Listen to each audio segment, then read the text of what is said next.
Assalamualaikum warahmatullahi wabarakatuh. Halo pemirsa, bagaimana kabar Anda? Bertemu kembali bersama saya Anissa Karisma. Kami akan menghadirkan informasi seputar Kabupaten Kota Waringin Timur yang telah kami rangkum dalam jurnal Kotim. Berikut liputan selengkapnya.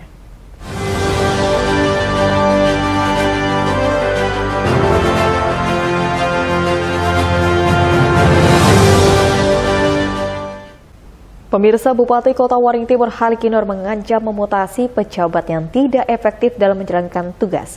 Saat ini pihaknya sedang mengevaluasi kinerja pejabat sebagai bahan perombakan jabatan yang dijadwalkan pada awal tahun 2023 mendatang. Untuk mengoptimalkan kinerja pejabat struktural di lingkungan pemerintah Kabupaten Kota Waringin Timur, Bupati Halikih Nur berencana melakukan mutasi atau perombakan jabatan. Halikih mengatakan mutasi jabatan rencananya akan dilakukan pada awal tahun 2023. Saat ini pihaknya tengah melakukan penilaian atau evaluasi kinerja para pejabat yang ada. Mutasi jabatan nantinya akan dilakukan baik bagi eselon 2 setara kepala dinas atau badan, eselon 3 setara kepala bidang, bahkan hingga para camat. Dijelaskan Halikih Nur, jika kinerja PNS tidak memenuhi standar, maka dirinya selaku bupati dapat melakukan penilaian. Menurutnya, kemampuan dan keahlian yang dimiliki harus didukung dengan kemauan tinggi. Halikih mengancam akan memutasi pejabat yang tidak optimal dalam menjalankan tugas fungsi jabatannya. Tahun depan, itu awal, ya setelah Kotim. Sekarang saat ini sedang mempopulasi, tahun depan mungkin termasuk itu gerbongnya yang bergerak. Eselon 2 juga mungkin ada yang bergeser, eselon 3 juga termasuk camat. Nah, saya informasikan supaya mereka, saya melihat kinerjanya. Nanti kalau kinerja malah turun, berarti tahun depan juga termasuk yang akan dimutasi kan gitu. Halikih Nur menambahkan mutasi atau perombakan jabatan merupakan hal biasa sebagai penyegaran dan kebutuhan dalam tubuh organisasi. Masud Badarudin, Hayat TV. Naiknya harga bahan bakar minyak belum berdampak pada harga sembako di Sampit, Kabupaten Kota Waringin Timur, Provinsi Kalimantan Tengah. Kenaikan harga hanya terjadi pada komoditi cabai yang disebabkan karena kurangnya pasokan. Sejak beberapa hari lalu, tepatnya pada tanggal 3 September, pemerintah resmi menaikkan harga bahan bakar minyak. Naiknya harga BBM belum begitu berdampak terhadap harga kebutuhan pokok masyarakat di Sampit. Berdasarkan pantauan pemerintah Kota Waringin Timur, harga komoditas pangan di wilayah setempat masih terbilang normal. Kenaikan harganya terjadi pada komoditi cabai, dari harga Rp50.000 per kilogram menjadi Rp70.000 per kilogram. Naiknya harga cabai dikarenakan kurangnya pasokan. Kepala Dinas Perdagangan dan Perindustrian Disdapperin Kota Waringin Timur, Zulhaidir, pada Senin mengatakan pihaknya terus memantau harga pangan di sejumlah pasar tradisional. Harga bahan pangan diperkirakan mulai mengalami kenaikan sekitar 1 minggu pasca penetapan kenaikan harga BBM. Naiknya harga bahan pangan dipicu naiknya biaya ongkos distribusi akibat harga BBM yang semakin mahal. Cabai aja, cabai rawit aja. Cabai rawit? Cabai rawit kan ini sudah naikin dari 50.000 jadi 70. Ngeri, Pak. Ya kalau yang barang-barang lainnya, stabil aja, standar aja. Ayam, segala macam ayam potong kan biasanya kan ayam. Iya, Pak. Telur enggak, masih aman. Karena kan kita habis operasi pasar tadi. Habis operasi pasar tadi kan kan masih banyak gitu. Ajarnya gini, ongkosnya yang naik. Biayanya. Distribusinya itu yang naik, makanya tadi kan ada salah satu solusinya tadi kan dana untuk transportasi. Nah, dana untuk transportasi, subsidi untuk transportasi. Ini yang pasti, ini yang paling naik nanti transportasi. Nah, transportasi nanti kita tunggulah. Kan biasanya kan udah langsung kan begitu naik kan ada pasti ada lag-nya. Sementara itu, untuk mengurangi tingginya inflasi di wilayah setempat, pemerintah Kabupaten Kota Waringin Timur menggelar operasi pasar bahan pangan murah. Operasi dilakukan hingga ke wilayah kecamatan-kecamatan di luar kota Sampit. Masud Badarudin, Hayat TV. Pemirsa, Pekan Raya Sampit Kabupaten Kota Waringin Timur resmi berakhir pada Senin 5 September malam. Kegiatan yang berlangsung 10 hari itu sempat terkendala hujan dan membuat perputaran uang selama pelaksanaan tidak maksimal. Pekan Raya Sampit dilaksanakan di kawasan Stadion 29 November Sampit. Hari terakhir pelaksanaan pada Senin malam, Pekan Raya Sampit tampak ramai dikunjungi warga. Pekan Raya Sampit merupakan kegiatan kedua yang digagas oleh UMKM Harati dengan jumlah peserta tidak kurang dari 70 pelaku UMKM serta 40 pedagang kaki lima. Selain menjual beragam kebutuhan mulai dari pakaian, mainan anak, aksesoris hingga jajanan kuliner, kegiatan ini juga diramaikan dengan berbagai wahana permainan dan adu ketangkasan. Namun sayangnya Pekan Raya Sampit yang berlangsung 10 hari sebagai upaya percepatan pemulihan ekonomi sempat terkendala hujan yang terjadi selama 3 malam. Hal tersebut membuat penghasilan pedagang tidak maksimal. Ya, alhamdulillah mencukupi. Bang ya. Walaupun kemarin sempat ada hujan, gimana Bang? Ada aja pecah. Alhamdulillah. Sesuai target nggak kira-kira Bang? Ya kurang Bang, kalau sudah hujan tuh kan pengunjungnya nggak ada. Ini kan sudah penutupan ini, makinnya orang datangan kena rame-rame untuk penutupan ini. Tapi lumayan aja berarti Bang. Iya, alhamdulillah. Jangan khawatir, ibarat itu mencari lebihnya kita. Kalau hujan tuh, ya jauh banget. Jauh lah Bang. Jauh banget. Jauh. Kalau nggak hujan kan minimal ya ada lebihnya. Ada lebihnya. Hal serupa juga dirasakan Ketua UMKM Harati Rahmat Nur yang mengatakan jika hujan yang terjadi berdampak pada menurunnya perputaran uang. Jika pada bazar UMKM Harati perputaran uang mencapai 25 miliar rupiah, saat ini hanya sekitar 15 miliar rupiah. Meski begitu, Rahmat berharap Pekan Raya Sampit mampu membantu pemerintah dalam mempercepat pemulihan ekonomi masyarakat. Pekan Raya Sampit tahun 2022 ternyata luar biasa seperti itu. Luar biasa animo baik dari masyarakat, baik dari pedagangnya. Tentunya ini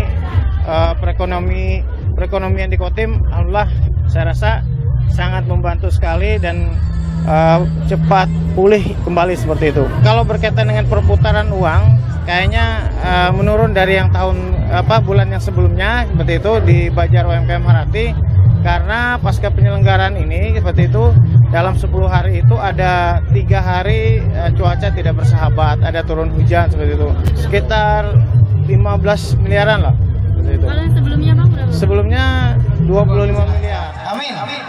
Selama pelaksanaan Pekan Raya Sampit turut disambut antusias warga yang setiap harinya dikunjungi lebih dari 6.000 orang saat cuaca cerah. Melihat hal itu, UMKM Harati berencana kembali menggelar kegiatan serupa pada tahun 2023. Masud Badarudin, Hayat TV.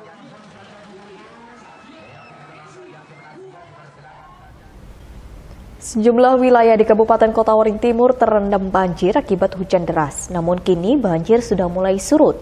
Hanya saja banjir masih rawan terjadi pemirsa sebab hujan deras masih berpotensi tinggi yang mengguyur wilayah Kota Waring Timur.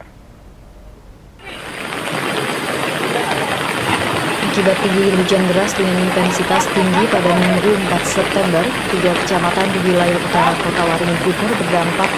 3 kecamatan di wilayah utara Kota Waringin Timur terdampak banjir, yaitu Kecamatan Kualan Hulu, Karanggean, dan Mentaya Hulu. Banjir merendam desa-desa yang berada di pinggir aliran sungai. Selain itu, banjir juga merendam sejumlah titik di 2 kecamatan di dalam kota Sampit, yaitu Baamang dan Mentau Baru Ketapang.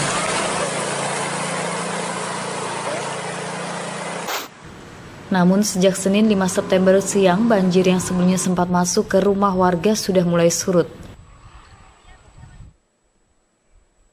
Meski begitu, Kepala Badan Penanggulangan Bencana Daerah Kota Waringin Timur Rihel menyebut banjir masih rawan kembali terjadi. Sebab berdasarkan perakiraan BMKG setempat, hujan deras masih berpotensi terjadi. Jika hujan deras dengan intensitas tinggi dalam waktu dekat kembali mengguyur wilayah terdampak banjir, maka ada kemungkinan banjir lebih parah dapat terjadi, bahkan dengan wilayah terdampak banjir yang semakin luas. Kalau saat ini berdasarkan hasil BMKG kita memang ada masih hujan dan masih ada juga kemarau, jadi ada kemarau basahnya. Tapi kemungkinan besarnya lebih banyak hujannya daripada kemaraunya. Kalau nanti dia hampir beruntun belum sempat turun yang satunya, misalnya wilayah Telaga Antang Kalang nanti hujan lebat termasuk yang Santuai, yang paling utama itu pasti Kulakuayan. Nah itu pasti akan tenggelam, termasuk juga yang daerah Tualan Hulu tetap hujan, nanti di wilayah Perenggian nanti yang akan paling dalam. Nanti Perenggian itu kan ada Bajara, ada Padasnya, ada Menjalin, itu pasti akan pasti lebih tenggelam lagi sama seperti yang dulu. Jadi rumah-rumah itu pasti akan tenggelam.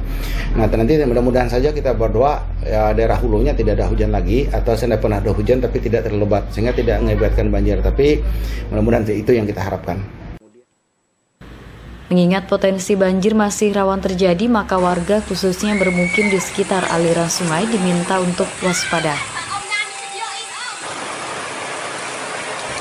Jika banjir kembali terjadi dengan tingkat ketinggian yang mengkhawatirkan, maka warga terdampak banjir diminta untuk mengungsi ke tempat aman.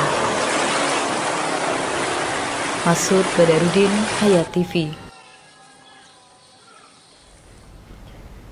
Sepanjang bulan Januari hingga awal September 2022 terdapat 74 kasus kebakaran hutan dan lahan di Kabupaten Kota Waring Timur.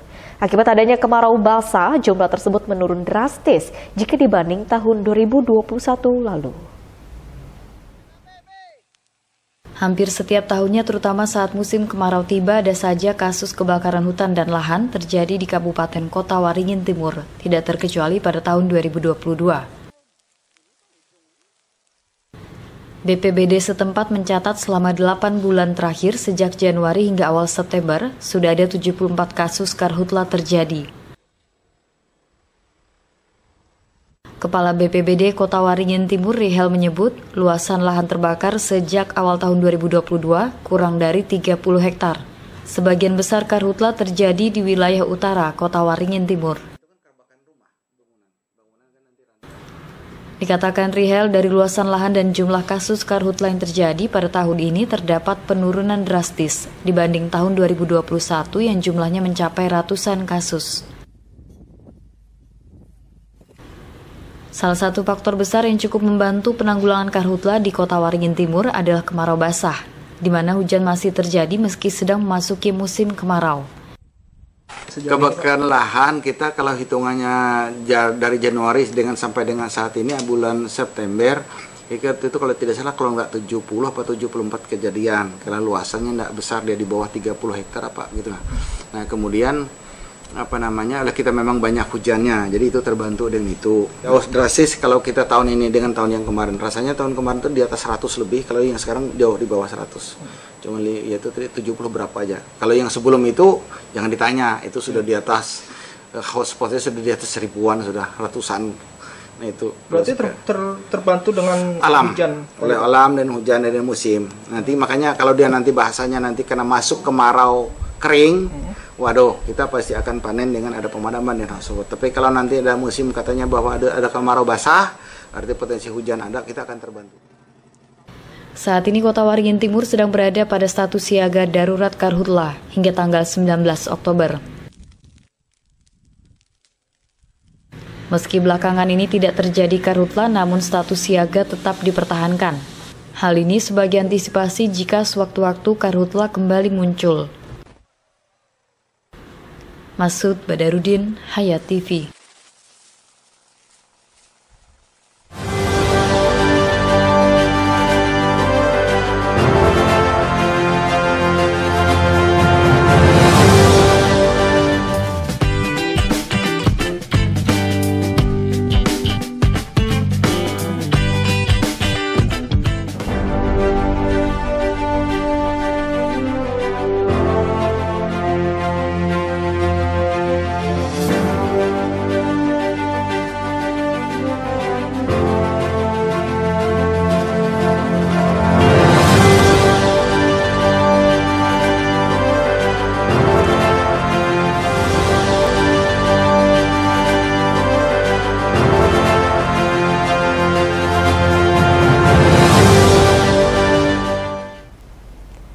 hanya itu pemirsa, dalam melakukan kampanye dan sosialisasi terkait pelestarian orangutan, tidak jarang harus memasuki daerah-daerah pedesaan atau perkampungan yang jauh dan sulit dijangkau.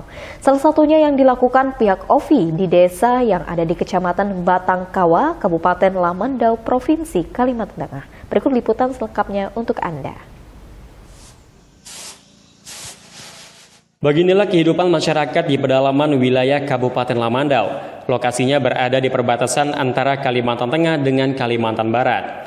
Untuk mendapatkan beras dari hasil taninya, proses pembuatannya mereka lakukan serba manual.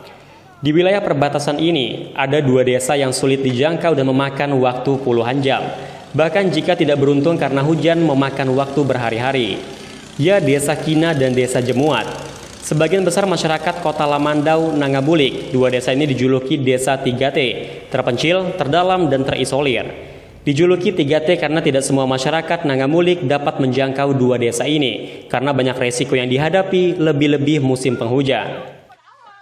Manajer kampanye Orangutan Foundation International Dor Prawati Siburian Esa yang berkantor di Kabupaten Kota Waringin Barat baru-baru ini berjuang dan berupaya sekuat tenaga mengunjungi 2 desa ini meski banyak resiko untuk mengedukasi serta mensosialisasikan kepada anak usia dini betapa pentingnya melestarikan hutan, orangutan dan habitatnya agar tidak cepat punah.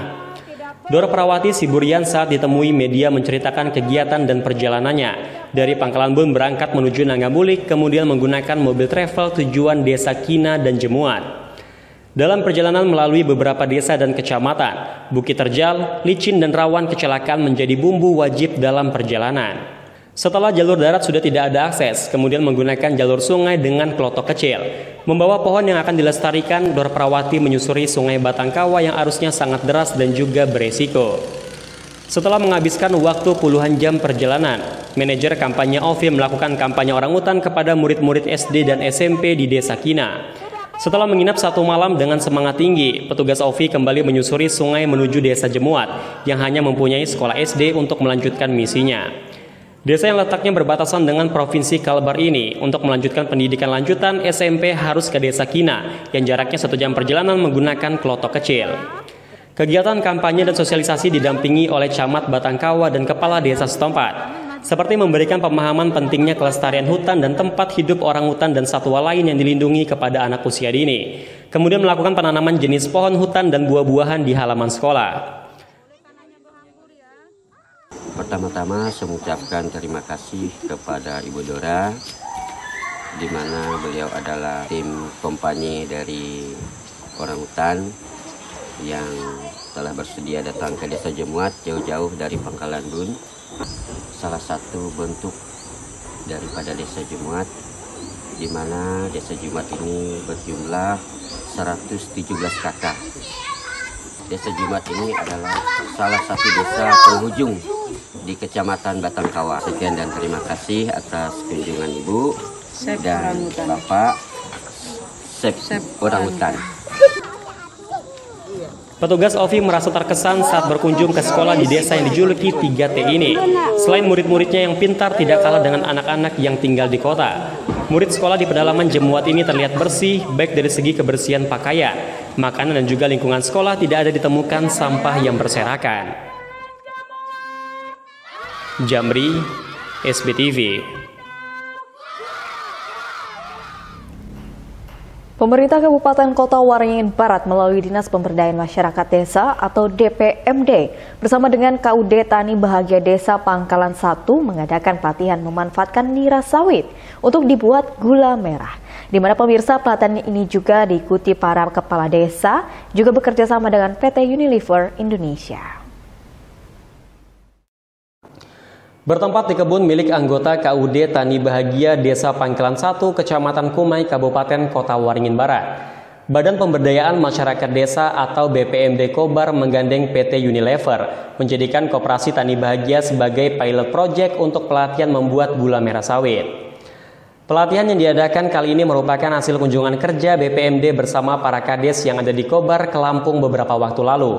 Salah satunya melihat potensi lain yang bisa digali dari tanaman sawit dan ternyata bisa diolah menjadi gula merah. Pelatihan pembuatan gula merah dilaksanakan selama 2 hari, diikuti oleh seluruh kades dan juga pengurus serta anggota koperasi. Untuk bahan kelapa sawit yang bisa diolah menjadi gula merah ini adalah bagian batang atau pohon sawit yang sudah tidak produktif, yang akan di-replanting atau ditebang. Dari ujung batang pohon kelapa sawit yang ditebang tersebut, dipotong untuk diambil air niranya sebagai bahan baku pembuatan gula merah seperti halnya nira kelapa. Untuk saat ini, pihak KUD Tani Bahagia masih terus melakukan uji coba pembuatan gula merah berbahan dasar nila batang kelapa sawit, untuk mengetahui dan mendapatkan formulasi yang tepat sehingga menghasilkan gula merah sesuai yang diharapkan. Assalamualaikum warahmatullahi wabarakatuh. Ini kebetulan kita lagi di kebun dalam hal uji coba. Kemarin ada pelatihan pembuatan gula berbahan baku nira sawit yang dikomandani oleh Dinas PMD, Pemberdayaan Masyarakat Desa. Melalui pemanfaatan limbah dari kelapa sawit yang akan diremajakan ini, pemerintah ingin memberikan tambahan nilai ekonomi yang real untuk masyarakat. Dalam pelatihan yang digelar kali ini, pihak Unilever juga turut datang guna melihat langsung bagaimana kandungan niranya, kemudian proses pembuatannya dan juga nilai kontrak kerjasamanya. Hal ini adalah kegiatan tindak lanjut dari kegiatan kami, pemerintah desa, PMD, dan koperasi maupun BUMDes yang beberapa bulan yang lalu telah mengikuti BIMTEK ke Lampung terkait dengan pengolahan gula merah dari nira sawit. Diharapkan dari pilot project tersebut menjadi trigger untuk masyarakat khususnya petani sawit agar dapat belajar dan mengambil peluang bagus terkait pembuatan gula merah sawit. Muhammad Nasihin, SBTV.